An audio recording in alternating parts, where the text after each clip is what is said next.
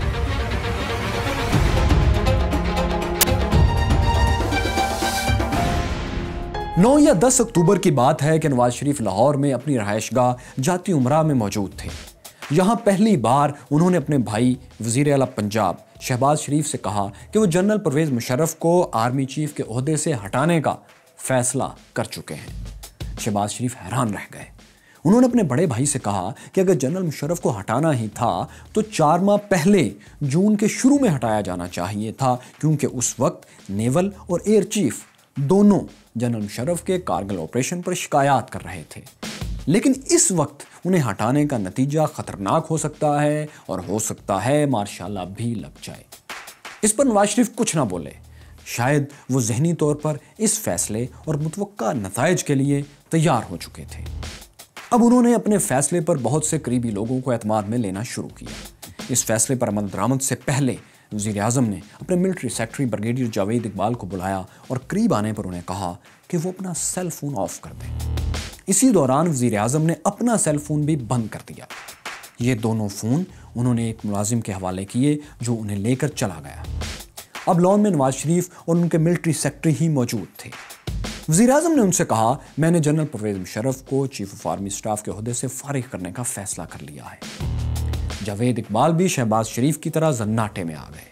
انہوں نے کہا، سر یہ خطرناک ہوگا۔ آپ جانتے ہیں کہ جنرل ضیاء الحق وزیر اعظم ذوالفقار علی بھٹو کو پھانسی کے پھندے تک لے گئے تھے۔ وزیر اعظم نے ملٹری سیکرٹری سے کہا کہ آخر قانونی اور آئینی طور پر میرے اس آرڈر اور اس فیصلے میں کیا غلط ہے؟ بریگیڈیئر جاوید اقبال نے وضاحت سے بتایا کہ جنرل مشرف اور ان کے وہ ساتھی جرنیل جنہوں نے کارگل کا ناکام آپریشن کیا ہے کسی صورت یہ نہیں چاہیں گے کہ انہیں ریٹائرڈ کر کے ان کا کورٹ مارشل کیا جائے، لہٰذا وہ اپنے بچاؤ کے لیے آخری حد تک جائیں گے، خواہ انہیں آپ ہی کو ہٹانا پڑے۔ بریگیڈیئر نے وزیر اعظم پر واضح کیا کہ راولپنڈی کے کور کمانڈر جنرل محمود، جو کارگل آپریشن کے مرکزی کردار تھے اور جن کے انڈر وہ 111 بریگیڈ ہوتی ہے جو مارشال لاء کی صورت میں وزیر اعظم ہاؤس، PTV اور ریڈیو پاکستان پر کنٹرول کرتی ہے، اپنے باس جنرل مشرف کی برطرفی ٹھنڈے پیٹوں برداشت نہیں کریں گے اور لازماً ہٹ بیک کریں گے۔ بہرحال جاتی عمرہ کے لان میں ہونے والی آدھے گھنٹے کی ملاقات اس بات پر ختم ہوئی کہ نواز شریف جنرل مشرف کو ریٹائرڈ تو بہرحال کریں گے، خواہ اس کے نتائج کچھ بھی ہوں، لیکن ان کے ملٹری سیکرٹری ہر صورت اس خبر کو راز رکھیں گے اور ہر 2 صورتوں میں وزیر اعظم کے وفادار رہیں گے۔ یہ میٹنگ ختم ہوئی، موبائلز دوبارہ آن ہوئے تو وزیر اعظم کو ملنے کے لیے ایک سینئر صحافی جاتی عمرہ میں موجود تھے۔ انہیں ایک اہم کام کے لیے وزیر اعظم ہاؤس بلایا گیا تھا۔ یہ صحافی تھے نذیر ناجی۔ انہیں وزیر اعظم کے بیٹے حسین نواز کے ساتھ مل کر جنرل مشرف کی برطرفی کے بعد PTV پر کی جانے والی تقریر لکھنا تھی۔ یہ راز کہ جنرل مشرف کو برطرف کرنے اور کارگل میں ناکامی پر انکوائری کمیشن بنانے کا فیصلہ ہو چکا ہے، صرف 5 لوگوں کے علم میں تھا: وزیر اعظم نواز شریف، ان کے ملٹری سیکرٹری جاوید اقبال، صحافی نذیر ناجی اور حسین نواز۔ یہ راز نواز شریف نے اپنے بھائی شہباز شریف اور اپنے سب سے قریبی ساتھی چودھری نثار علی خان سے بھی چھپا رکھا تھا۔ شہباز شریف سے انہوں نے مشاورت تو کی تھی، لیکن انہیں اپنے فیصلے سے آگاہ نہیں کیا تھا۔ لیکن جو آگاہ تھے، یعنی حسین نواز اور نذیر ناجی، وہ ایک کمرے میں نواز شریف کے بتائے نکات کے مطابق ایک مختصر تقریر تیار کر رہے تھے۔